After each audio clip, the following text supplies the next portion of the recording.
Hello everyone, Legend Zim here and welcome to another video. Today, we will be showcasing Motoya Komori, the alleged number 1 high school libero from Tateyama. Now I was fortunate enough to be able to get him and his memory, even though I am saving my gems for future characters. With that out of the way, let's start his showcase in which we'll go through his skills, resonance, memory, potential, and whether he's a master or pass for any future team. Starting with his first skill, defense score. When Motoya Komori is on the court, allied back rows players' defense technique increases by 10%, 13 and 16% on level 2 and 3 accordingly. When Motoya Komori is on the court, at the start of each round, he gains 6 stacks of Receive the Next buff. Each stack increases his own setting by 3% and reflex by 5%, up to 10 stacks. His next skill is called Phantom Set. Motoya Komori performs the set with 140%, 160%, and 180% on level 2 and 3 accordingly of his set stat. This also increases his team morale by 10 points.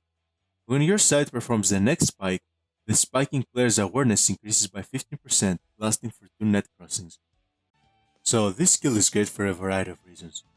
Firstly, if you're playing a long rally and your own setter skill is down, Komori steps in and gives the set with increased power, making it more likely for you to get a perfect spike as well. Along with that, he also gives 10 morale points, which goes great with Bokuto. And lastly, he also increases awareness, which helps both Sakusa, Osumi, and Usujima, making him a great pair with pretty much every character in the game. His third skill is called Game Shaper. Motoya Komori's receive stat increases by 12%, 16 and 20% on level 2 and 3 accordingly. When he's on the court and allies players perform a receive without using a special skill, for example players like Asahi, Iwaizumi, or Tanaka, or when himself uses a receive special skill, he consumes 2 stacks of Receive the Next buff. This receive gains additional power equal to 30% of the receiving player's receive stat, and when your side performs the next spike, the spiking player's power or quick attack stat increases by 20%. When allied players consume Receive the Next buff during a receive, if this receive achieves exceptional performance, Motoya Komori gains 2 stacks of Receive the Next buff. So, in case you haven't noticed, sometimes there's a little red spike when you either block, set, spike, receive, or save. What this means is exceptional. So, this is what it's referring to. While this might sound complicated at first, what it pretty much means is that Komori values players who have very high receiving stat, like Sakusa, and are able to benefit from making their own spike even stronger afterwards. Also, characters who are able to constantly do exceptionally well during a receive, like Hoshimi or Sakusa, also benefit Komori, pretty much making it a never-ending cycle of giving him and taking receive the next stacks. His last skill is called Rally Ignition Receive, which sounds very cool if you ask me. Motoya Komori performs a receive with 260% power all the way to 320% on level 5 of his receive stat. When your side performs the next spike, the spiking player's attack technique increases by 20%, lasting for 2 net crossings. This is pretty self-explanatory. When Motoya receives, he makes the next spike even stronger. Now, let's take a look at his special skill Resonance 2 and 4. At Resonance 2, when Motoya Komori is on the court and Receive the Next has 5 or more stacks, each stack increases the power of allied non-ultimate receives by 4% of the receiving player's receive stat and increases Motoya Komori's own set power by 5% of his set stat. When Receive the Next has 5 or more stacks and your team scores a spike, the cooldown of Phantom Set is reduced by 6 net crossings. So what this basically means is, any character who has a receiving ability that isn't their main ultimate, for example Asahi, Tanaka, or Iwaizumi, will have their receiving ability increased by 4% of the total receiving stat of Komori. He also increases his own setting power, which helps when he manages to get 5 stacks of Receive the Next, resetting his own setting skill completely. For Resonance 4, when Motoya Komori is on the court, allied back row players' reflex increases by 15%. When Komori is on the court and your team performs a receive, the receiving player's strength increases by 50% of his reflex, up to 60% lasting for 2 net crossings. This is pretty self-explanatory. Essentially, he boosts the receive of all back row players when they do exceptionally well and making it more likely for them to catch the ball, while also giving them added strength to be able to dish out lots of spike power with their ultimate. Characters that would go really well with such a skill would be, of course, Sauxa, and pretty much any character who has a receiving skill and can be as effective in the back row as in the front row. As for his memory, it increases the equipper's receive stat by 12%. When the equipper performs a receive, your side's back row player defense technique increases by 2%, stacking up to 3 times for a total of 6%. When Komori is on the court, when your side's player uses a receive skill, they recover 2 stamina and give 50% power or quick attack lasting for 2 net crossings. Overall, the aim of this memory is to further boost his and his teammates' defensive and offensive capabilities, and the memory itself can be universally used on any libero.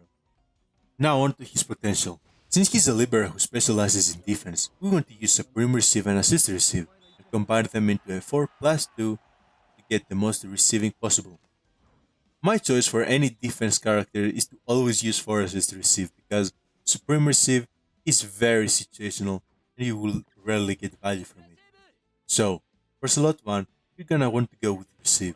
The goal with every potential is to match it with what the character's abilities use. For slot 2, I went with Set, so I could help boost his second skill. Slot 4, I chose Receive again. Notice how Komori, unlike characters like SSR Nishinoya and Kira, don't have a save ability, so getting a potential with that as the main attribute wouldn't amount to much. Speed and Reflex are two other good options though, and will provide bonus defense stats. Lastly, for slot 6, you can choose either Set or Receive. Personally, I think receiving is more valuable, especially if you don't have his resonance too. Now for substats. The main ones you will want to focus on are of course Receive, Reflex, Spirit, Defense Technique, and Save. In my opinion, you should aim to have at least 2 good substats.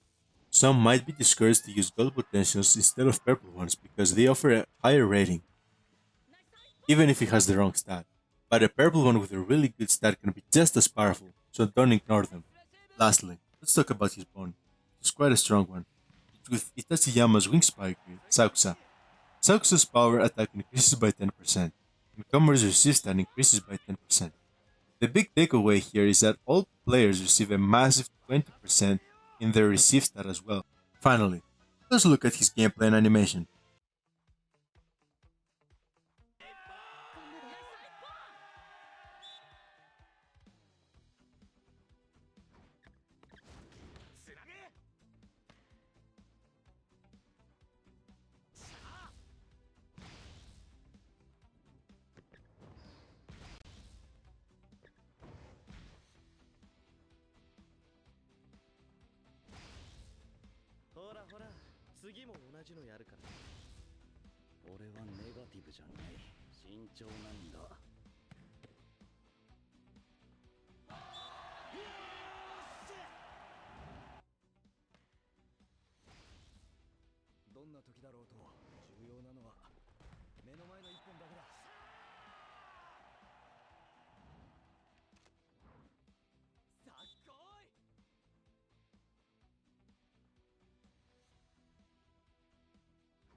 Pretty cool, right? Komori in my eyes is a must pull, and is incredible value for spin, even with 0 dupes. He remains as one of the best liberos even in the Japanese server. He offers a lot of flexibility by providing team-wide defensive and offensive boosts, and can be a backup setter during long rallies. And this sums up my video on Komori. Overall, he's an excellent libero. I hope you all enjoyed it, and good luck with your future spins. Take care.